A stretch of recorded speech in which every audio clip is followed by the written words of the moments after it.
रायसेन में स्वास्थ्य मंत्री प्रभुराम चौधरी ने ली बैठक। कलेक्ट्रेट सभा कक्ष में हुई बैठक। मंत्री ने कहा युद्ध स्तर पर लगाई जाए वैक्सीन।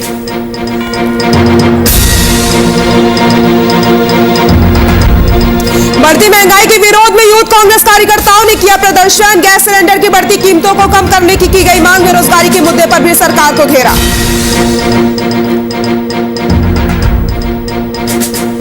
रायसेन के सिलवानी में दो पक्षों में हुआ विवाद। लोधी समाज के लोगों ने घर में लगाई आग। मौके पर पहुंची पुलिस ने जांच में जुटी।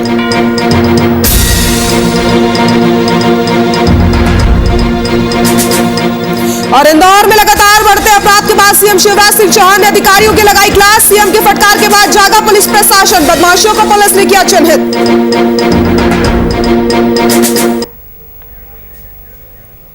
नमस्कार, बुलेटिन में आप सभी का स्वागत है। मैं हूं आपके साथ सृष्टि शुक्ला। रुक करते हैं खबरों का। स्वास्थ्य मंत्री डॉक्टर प्रभुराम चौधरी की अध्यक्षता में जिला स्तरीय क्राइसिस मैनेजमेंट कमेटी की बैठक कलेक्ट्रेट सभा कक्ष में आयोजित की गई। बैठक में स्वास्थ्य मंत्री डॉक्टर चौधरी ने कहा कि जिले में जिन लोगों को अभी तक वैक्सीन की पहली डोज नहीं लगाई गई है उन्हें चिन्हित करते हुए वैक्सीन लगाई जाए। उन्होंने रायसेन में जल्द से जल्द सभी पात्र लोगों को वैक्सीन की पहली डोज लगाया जाना सुनिश्चित किया और इसके निर्देश भी दिए। स्वास्थ्य मंत्री डॉक्टर प्रभुराम चौधरी की अध्यक्षता में जिला स्तरीय क्राइसिस मैनेजमेंट कमेटी की बैठक कलेक्ट्रेट सभा कक्ष में आयोजित की गई है।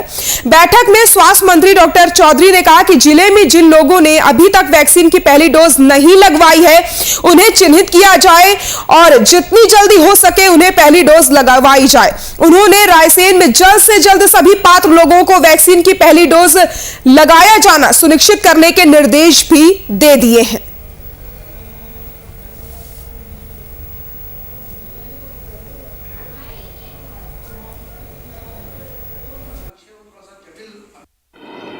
आज डिस्ट्रिक्ट क्राइसिस कमेटी की मीटिंग यहाँ आयोजित की गई थी और जो हमारा वैक्सीनेशन का अभियान 17 तारीख को माननीय प्रधानमंत्री नरेंद्र मोदी जी के जन्मदिवस पर चलाया जाएगा और 4 दिन और भी अभियान के रूप में वैक्सीनेशन पूरा लगा।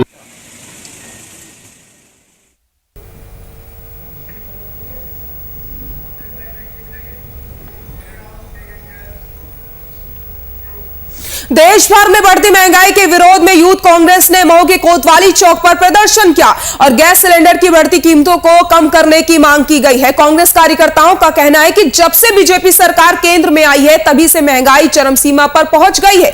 देश का नौजवान बेरोजगार हो चुका है जिस ओर सरकार का ध्यान नहीं जा रहा। वहीं यूथ कांग्रेस की महिला कार्यकर्ताओं ने चूल्हे पर खाना बनाकर विरोध जताया। महिलाओं का कहना है कि रसोई गैस इतनी महंगी हो गई है कि उस पर खाना बनाना मुश्किल हो रहा है।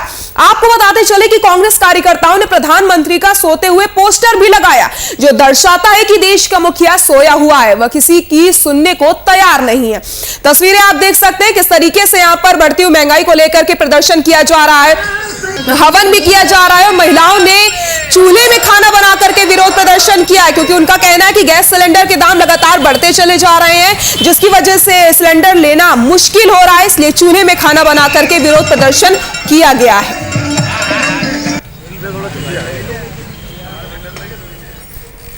आप देख सकते हैं यूथ कांग्रेस ने किस तरीके से सरकार को घेरा है। महंगाई के मुद्दे को और बेरोजगारी के मुद्दे को लेकर के सरकार पर निशाना साधा गया है। हवन पूजन भी किया गया और जमकर नारेबाजी की गई है। तस्वीरें आपके सामने आप देख सकते हैं किस तरीके से पोस्टर और बैनर लेकर के यूथ कांग्रेस के कार्यकर्ता यहां पर मौजूद हैं और लगातार प्रदर्शन किया जा रहा है। साथ ही साथ एक अनोखा प्रदर्शन यह भी देखने को मिल रहा है कि महिलाएं यहां पर चूल्हे में खाना बनाती हुई नजर आ रही हैं। चूल्हे में खाना बनाते हुए दिखाना उनका मतलब है कि किस तरीके से गैस सिलेंडर के दामों में बढ़ोतरी होती चली जा रही है, इसलिए वो गैस सिलेंडर नहीं खरीद सकती हैं और वो थक हार कर चूल्हे में खाना बना रही हैं।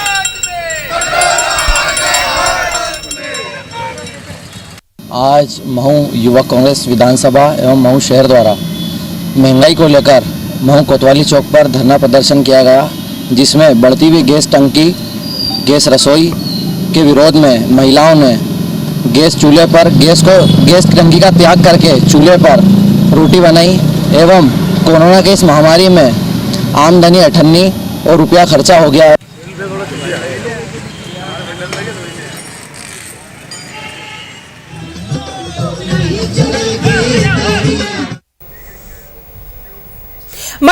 प्रदेश में बढ़ते डेंगू को लेकर के चिकित्सा शिक्षा मंत्री विश्वास कैलाश सारंग ने कहा कि इलाज की सुचारू व्यवस्था की गई है। सभी स्वास्थ्य केंद्रों पर उचित और समय पर इलाज मिले, इसकी भी व्यवस्था की गई है। कोरोना को लेकर के स्थिति नियंत्रण में है। कल 61,703 टेस्ट हुए थे, जिससे केवल 12 पॉजिटिव लोग आए हैं। यह सुनिश्चित किया जा रहा है कि कोरोना की तीसरी लहर मध्य प्रदेश में ना आ सके, जिसके लिए वैक्सीनेशन अभियान तेजी से चल रहा है। अभी तक 5 करोड़ 16 लाख लोगों को वैक्सीन लगाई जा चुकी है। पीएम मोदी के जन्मदिवस पर वैक्सीनेशन का विशेष अभियान शुरू कर रहे हैं। 30 सितंबर तक प्रदेश में 5 करोड़ 5 लाख लोगों को वैक्सीन लगाने का टारगेट रखा गया है। तो जिस तरीके से डेंगू के लगातार मामले सामने आ रहे हैं, उससे निपटने के लिए तमाम तैयारियां कर दी गई हैं और वैक्सीन लगवाने को लेकर के जोरों शोरों पर अभियान की भी शुरुआत की जा रही है।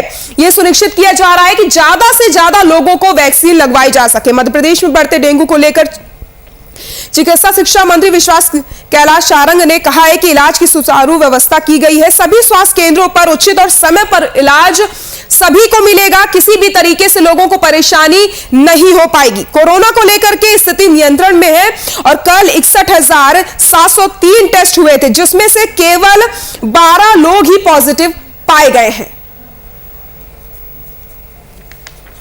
यही है कि हमें 30 सितंबर मध्य प्रदेश में हमने सरकार की ओर से डेंगू हो या और सीजनल किसी भी तरह की बीमारी या बुखार हो, उसकी सुचारू इलाज की व्यवस्था की है। और मध्य प्रदेश के सभी स्वास्थ्य केंद्र जो हैं, चाहे वो प्राथमिक स्वास्थ्य केंद्र हों, जिला अस्पताल हो या मेडिकल कॉलेज के अस्पताल हों, सभी जगह उचित और समयबद्ध लोगों को इलाज मिल सके, इसकी व्यवस्था की है। इसके पीछे का मंतव्य यही है कि हमें 30 सितंबर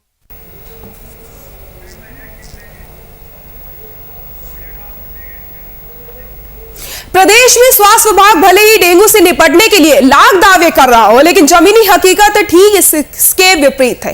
ताजा मामला रायसेन से सामने आया है, जहां डेंगू से पीड़ित मरीजों की संख्या 8 पार पहुंच चुकी है। इतना ही नहीं, जिला अस्पताल के कर्मचारी की पत्नी भी डेंगू से पीड़ित है। दरअसल अस्पताल का कर्मचारी जहां रहता है, वहां गंदगी का अंबार लगा हुआ है और गंदा पानी भी वहां पर भरा रहता है। कर्मचारी ने बताया कि उसकी पत्नी गर्भवती है और ऐसे में उसे डेंगू होने की वजह से उसकी हालत खराब हो चुकी है। आपको बताते चले कि शासन प्रशासन द्वारा लगातार डेंगू से बचाव के लिए लोगों को जागरूक किया जा रहा है, जिससे इस डेंगू की बीमारी से बचा जा सके। लेकिन स्वास्थ्य विभाग के कर्मचारी इस ओर ध्यान नहीं दे रहे हैं। इतनी बड़ी लापरवाही देखने को मिली, जहां एक तरफ लोगों को जागरूक किया जा रहा है, तो दूसरी तरफ स्वास्थ्य विभाग के कर्मचारी की पत्नी ही डेंगू से पीड़ित है। उसका यह कहना है कि आसपास गंदगी का अंबार लगा हुआ है और सफाई नहीं की जाती है। अगर सफाई ध्यान से नहीं की जाएगी तो कैसे लोगों को जागरूक किया जाएगा, यह एक बड़ा सवाल है। कैसे डेंगू से निपटा जाएगा? कहीं ना कहीं लापरवाही बढ़ रही है, जिसकी वजह से डेंगू के मामले भी बढ़ सकते हैं।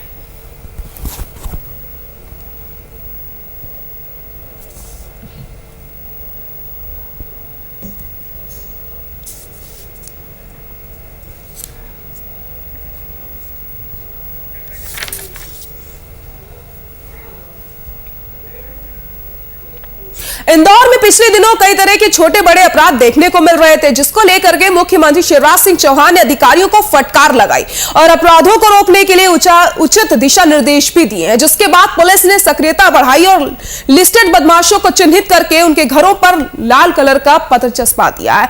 एडिशनल एसपी प्रशांत चौबे ने बताया कि अपराधों की रोकथाम और बदमाशों पर नकेल कसने के लिए कई तरह के प्रयोग किए जा रहे हैं, जिससे शहर में शांति व्यवस्था बनी रहेगी।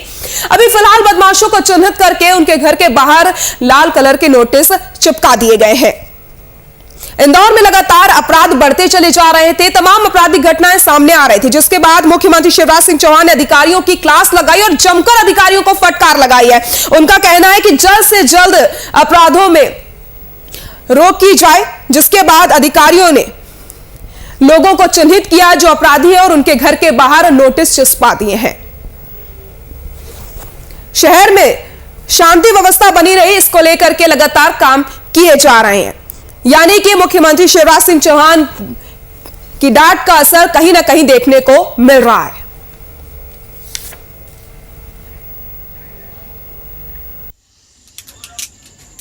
ये इंदौर पुलिस लगातार अपराधियों के विरुद्ध अभियान चलाए हुए है और इस अभियान में इवनिंग टाइम में सभी थाना पदाधिकारी, हम लोग सभी वरिष्ठ अधिकारी भी जो हैं वो सभी बाइक पर गलियों में पेट्रोलिंग करते हैं। तंग गलियों में जहां पुलिस का मूवमेंट होना चाहिए, महिलाओं की, बच्चियों की सुरक्षा के लिए, वहां पुलिस लगातार मूवमेंट करती है। इसी कड़ी में आज हम लोगों ने अपराधियों के विरुद्ध विभिन्न कार्रवाइयां लगातार की जा रही।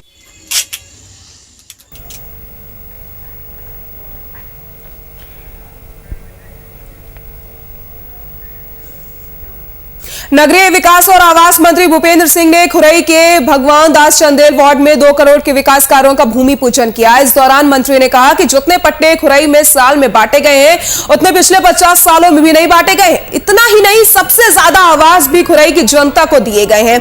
आने वाले 2 सालों में क्षेत्र के प्रत्येक नागरिक के पास अपना खुद का मकान होगा और राशन दुकान से हर गरीब व्यक्ति को निःशुल्क राशन दिया जाएगा और राशन देने में किसी भी अधिकारी और कर्मचारी ने गड़बड़ की तो उसे बख्शा नहीं जाएगा। इसी के साथ मंत्री ने नगर पालिका, सीएम, एसएचओ और तहसीलदार को निर्देशित किया कि प्रत्येक वार्ड में शिविर लगाकर गरीब परिवारों को राशन दिया जाएगा और उनकी पर्चियां भी बनाई जाएंगी। नगरीय विकास और आवास मंत्री भूपेंद्र सिंह ने खुरई के भगवान दास चंदेल वार्ड में 2 करोड़ के विकास कार्यों का भूमि पूजन किया है और इस दौरान मंत्री ने यह भी कहा कि जितने पट्टे खुरई में साल में बांटे गए उतने पिछले 50 सालों में अभी तक नहीं बांटे गए। हर एक गरीब को राशन दिया जाएगा और अगर किसी भी अधिकारी ने कोई गड़बड़ी की तो उसे बख्शा नहीं जाएगा।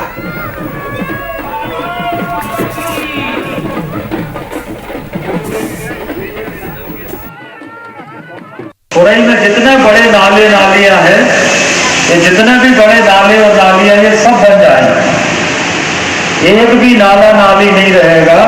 हमने 8.5 करोड़ रुपए इसके लिए दिया और इसमें अभी कुछ लोग कहीं नाली की बता रहे थे, नाला की बता रहे थे कि 10-5 दिन बाद काम लगेगा जैसे मौसम खुलेगा।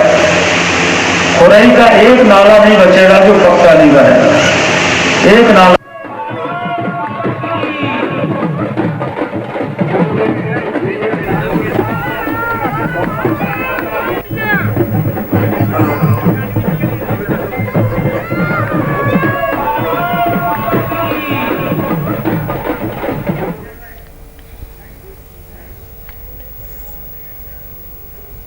धार में महिलाओं ने मां शीतला की पूजा अर्चना करके संतान सप्तमी मनाई। महिलाओं ने बताया कि सूर्योदय से पहले उठकर माता शीतला को जल से ठंडा करके उनकी पूजा अर्चना की जाती है। महिलाएं रात में ही खाना बनाकर उसका भोग सुबह मंदिर में लगाने जाती हैं जिससे उनकी संतान सलामत रहे। स्थानीय रहवासियों का मानना है कि माता शीतला बच्चों को लंबी उम्र देती है और उसके सारे कष्ट हर लेती है जिससे घर में सुख शांति बनी रहती है।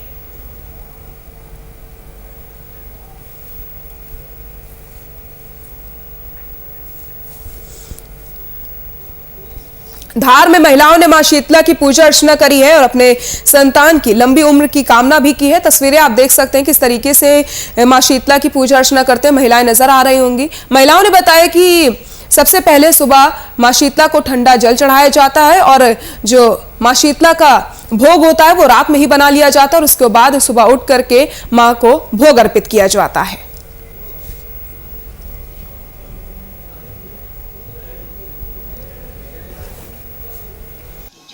ये संतान सप्तमी है, बच्चों की लंबी उम्र के लिए मनाई जाती है। इसमें क्या क्या किया जाता है? इसमें ठंडा खाना बनाया जाता है रात को, सुबह उसकी पूजा की जाती है शीतला माता की। ये पूजा सुबह सुबह होती है? हाँ, सुबह 5 बजे होती है वैसे तो।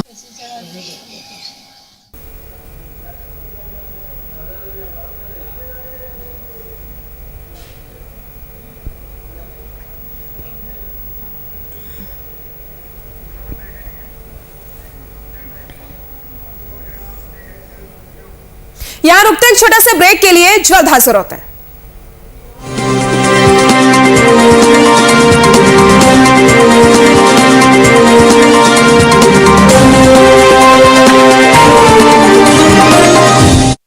के बिसात जनता किसके साथ, चुनावी महाअभियान पर महाभारत, पलायन, परिवार और पॉलिटिक्स, कोरोना, किसान और आंदोलन, छोटी से बड़ी खबरों पर पैनी नजर। देखिए वीआईपी न्यूज। अब एयरटेल के 348 नंबर पर। जहां नदियों में आसमान की छाया हो, जहां सड़कों पर बादलों का डेरा हो, जहां हरे भरे पेड़ पहाड़ों का श्रृंगार करें, जहां सूरज आसमान को छोड़ने के लिए पहाड़ों से ऊंचा उठने का प्रयास करता हो, जहां भाषा में सुंदरता और हर व्यक्ति के माथे पर चमक है। शहर से नफरत नहीं मुझे, बस ये मेरो पहाड़ है।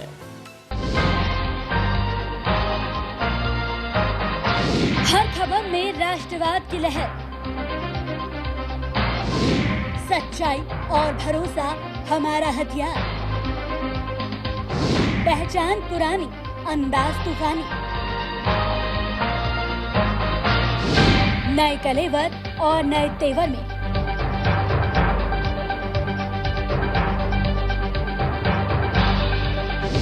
वीआईपी न्यूज अब एयरटेल नंबर 348 पर।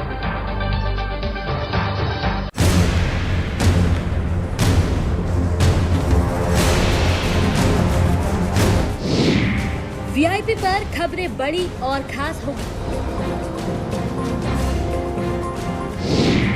असल वजहों की वीआईपी को तलाश होगी। खुलेंगी पड़ते जहन में बैठे हर सवाल की। हर एक छोटे से बड़े मुद्दे पर बात होगी। हर वो जवाब जो है आपके लिए अहम। जानना है हमारी जिम्मेदारी।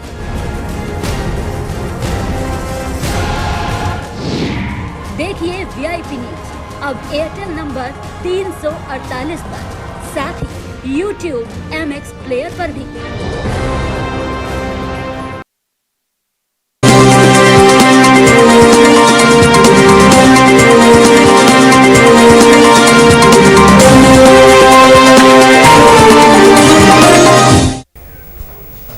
ब्रेक के बाद एक बार फिर से आप सभी का स्वागत है। रुक करते हैं खबरों का। खंडवा में हिंदुत्व की मशाल चलाने वाले अशोक पालीवाल रविवार शाम मुंदी पहुंचे, जहां नगर के युवाओं ने ढोल नगाड़ों के साथ पालीवाल का स्वागत किया। इसके बाद पालीवाल बुखारदास मंदिर परिसर में एक शाम हिंदुत्व के नाम कार्यक्रम में शामिल हुए। पालीवाल ने कहा कि सभी युवाओं को अपने धर्म के प्रति जागृत होकर के एक साथ काम करना चाहिए, जिससे देश विरोधी ताकतों को मुंहतोड़ जवाब दिया जा सके और हिंदुत्व को उसके माफ कीजिएगा और हिंदुस्तान को उसके पुराने स्वरूप में वापस लाया जा सके।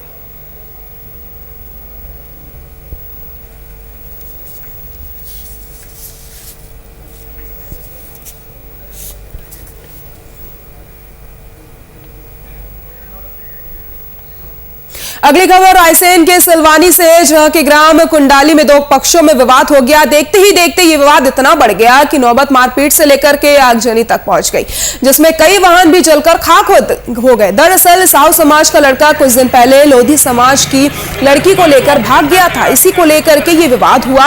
लोधी समाज के लोगों ने साहू समाज के घर में आग लगा दी, जिससे उसका ट्रैक्टर मोटरसाइकिल जलकर खाक हो गई। घटना की जानकारी लगते ही एसपी विकास कुमार सैसवाल पुलिस फोर्स के साथ घटनास्थल पर पहुंच गए और मामला दर्ज करके आगे की कार्रवाई शुरू कर दी गई है।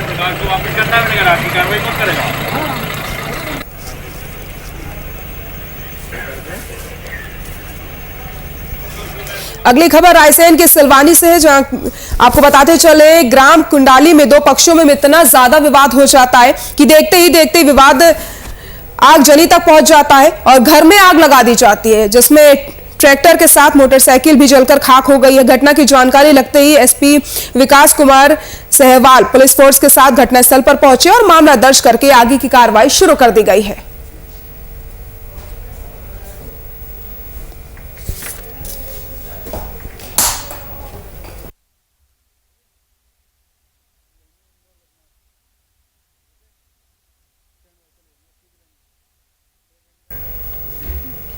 इंदौर के भंवरकुआं थाना पुलिस को बड़ी सफलता मिली है। पुलिस ने पेट्रोलिंग के दौरान एक बाइक सवार सहित 3 आरोपियों को गिरफ्तार कर लिया है। एसपी महेश जैन ने बताया कि पेट्रोलिंग के दौरान एक बाइक पर 3 युवक संदिग्ध अवस्था में घूम रहे थे। पुलिस को देखते ही तीनों युवक भाग खड़े हुए।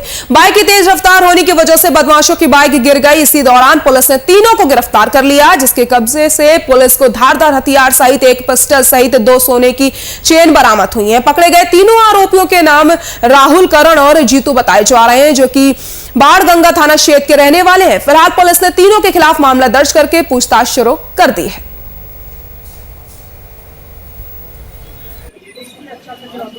आज मोबाइल पेट्रोलिंग के दौरान पुलिस को एक अति उल्लेखनीय सफलता हाथ लगी, जब सीएसपी जूनी थाना प्रभाव भंवरकुआं की टीम के साथ में पालदा नाके की तरफ मोबाइल पेट्रोलिंग कर रहे थे मोटरसाइकिल से। उसी समय 3 बदमाश, 3 युवक बिना नंबर की मोटरसाइकिल पर दिखे। पुलिस ने उनको रोकने का प्रयास किया तो पुलिस को देखते बहुत तेजी से भागे। थोड़ा आगे चलकर आरटीओ रोड पर वो सड़क पर गिर पड़े, जिस पर गिरने से उन तीनों के हाथ की उंगलियों में चोट आई।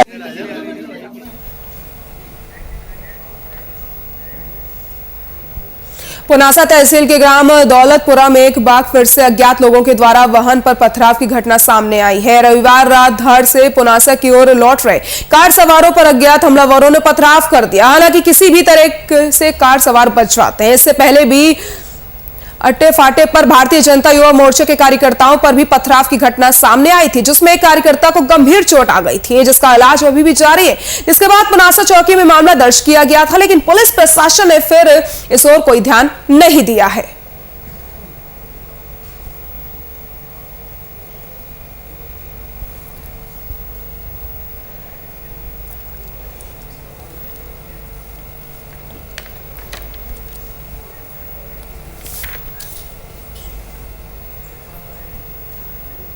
ओमकारेश्वर इंदौर इच्छापुर हाईवे की बदहाली की वजह से राहगीरों को काफी दिक्कतों का सामना करना पड़ रहा है। राहगीरों का कहना है कि हाईवे पर जगह जगह गड्ढे होने की वजह से 3 घंटे तक नर्मदा पुल पर जाम लगा रहता है। इस वजह से एम्बुलेंस में बैठे मरीजों को काफी दिक्कतों का सामना करना पड़ता है। इतना ही नहीं, गर्भवती महिलाओं को इससे मुसीबत होती है। आपको बताते चले कि इससे पहले ज्योतिरादित्य सिंधिया का काफिला यहां से गुजरा था, तो ठेकेदार द्वारा गड्ढों को भर दिया गया था, लेकिन हालत फिर से बिल्कुल वैसी ही हो चुकी है। ठेकेदार सड़क की मरम्मत के नाम पर करोड़ों का बजट खा जाते हैं और उसके बाद मरम्मत नहीं की जाती। वहीं स्थानीय रहवासियों का कहना है कि पुल पर रेलिंग ना होने की वजह से कई वाहन भी नर्मदा में गिर चुके हैं। बावजूद इसके किसी भी तरीके से कोई ध्यान नहीं दिया जा रहा। अगर हाईवे का सुधार नहीं हुआ तो सरकार के खिलाफ उग्र आंदोलन किया जाएगा। ऐसा भ्रष्टाचार तो मध्य प्रदेश में होना एक आम बात है और NHI विभाग द्वारा इंदौर में अपने कार्यालयों पर बैठ के KG गुप्ता कंपनी को 70 लाख रुपए में इंदौर इच्छापुर मार्ग पर स्थित मोटक्का पुल के रखरखाव हेतु 70 लाख रुपए दिए थे। वर्तमान में इस पुल की पोषण की जगह जगह गड्ढे खड़े हुए हैं। अनेक बार जाम लगता है, कहीं गर्भवती महिलाएं एम्बुलेंस में फंसी रहती हैं। अभी परसों निकटवर्ती एक महिला की यह स्थिति बनी कि उसको पुल पर ही पश्व करवाना पड़ा। इस संबंध में हम यही कहेंगे कि शासन प्रशासन ने इस ओर ध्यान रखना चाहिए। हम विगत 4 माह से देख रहे हैं यहाँ पर ये जो जाम की स्थिति बन रही है, इससे आम लोगों को काफ़ी परेशानियों का सामना करना पड़ रहा है।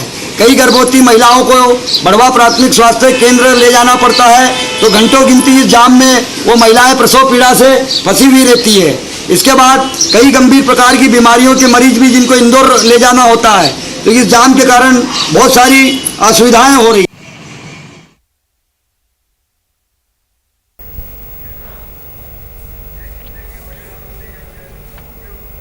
मऊ विधानसभा क्षेत्र के तेलीखेड़ा स्थित राधा कृष्ण गौशाला में आज प्रबंध समिति का चुनाव संपन्न हुआ। इस बार चुनाव में 24 प्रत्याशियों ने भाग लिया, जिसमें सबसे ज्यादा वोट नारायण प्रसाद अग्रवाल को मिले हैं। इसके साथ 21 सदस्यों को भी पैनल में रखा गया है। गौशाला समिति के सदस्यों का कहना है कि सभी सदस्य मिलकर गौशाला पर ध्यान रखते हैं, जिससे यहां रहने वाले गौवंश को कोई दिक्कत ना आए, क्योंकि श्री राधाकृष्ण गौशाला प्रदेश की पुरानी गौशाला है। इतना ही नहीं, नवनिर्वाचित सदस्यों को भी गौशाला के रखरखाव और गौवंश के प्रति जागरूक रहने के बारे में बताया गया। समिति का कहना है कि गाय हिंदू धर्म की माता होती है, जिसकी हिंदू धर्म में पूजा भी की जाती है। सर्वप्रथम तो मैं आपके चैनल को धन्यवाद देता हूँ, पूरी हमारी राधा कृष्ण गौशाला समिति की ओर से। और जैसा कि आज जो चुनाव हो रहे हैं, तो पिछली कार्यकारिणी में मैं भी निर्वाचित सदस्य था और हमारे अध्यक्ष आदरणीय राधेश्याम जी यादव साहब और मंत्री ओम प्रकाश जी माहेश्वरी के नेतृत्व में पिछले 5 वर्षों में हमने कई अच्छे कार्य किए हैं। तो संविधान के मुताबिक गौशाला की पूरी व्यवस्था का संचालन होता है। 5 साल में एक बार प्रबंध समिति के चुनाव की व्यवस्था है। उस प्रबंध समिति में 21 सदस्यों का निर्वाचन जो गौशाला के सदस्य हैं उनको करना होता है।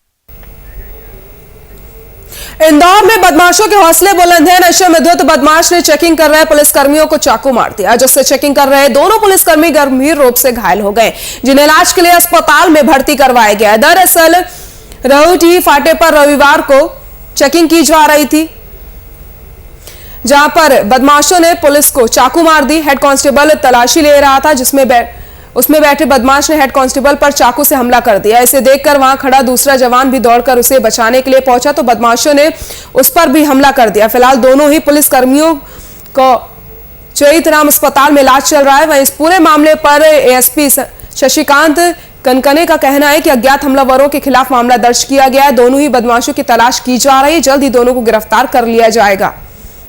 राव पीतमपुर रोड पे थाना राव की चेकिंग आज शाम को चल रही थी। उस दौरान एक चाय की गुमटी से सुनील नाम का व्यक्ति आया और उसके द्वारा पुलिस वालों को बताया गया, वहाँ चेकिंग करने वाले जो व्यक्ति थे, कि एक व्यक्ति है कुछ संदेहास्पद लग रहा है और उसके पास कुछ हथियार वगैरह कुछ ऐसी चीज़ हो सकती है। इस पर से जो चेकिंग पे लगे हुए जवान और हेड कांस्टेबल थे उसको देखने के लिए गए और जैसे उसको पकड़ने का प्रयास किया तो उसके द्वारा किसी नुकीली चीज़ से वार किया गया और वार करके वो भाग गया।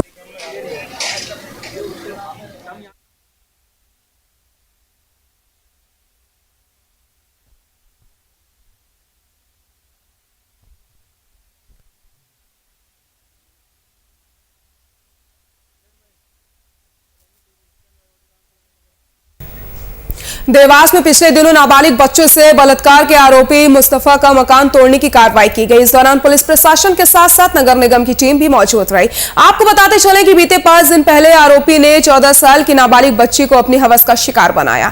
औद्योगिक थाना पुलिस ने आरोपी के खिलाफ पॉस्को एक्ट के तहत मामला दर्ज कर लिया है। थाना प्रभारी अनिल शर्मा ने बताया कि मल्हार तोड़ी इलाके में रहने वाले एक 14 वर्षीय लड़की की दोस्ती इंस्टाग्राम पर किसी इलाके में रहने वाले 19 वर्षीय युवक मुस्तफा मंसूरी से हो गई थी, जिस पर आरोपी ने लड़की को फोन पर मिलने के लिए बहाने शीलनाथ धूनी मंदिर में बुलाया था। यहां आरोपी लड़की को लेकर दर्शन के बहाने मंदिर में गया और मंदिर के पीछे ले जाकर लड़की से दुष्कर्म किया। फिलहाल आरोपी भी पुलिस की गिरफ्त से बाहर है।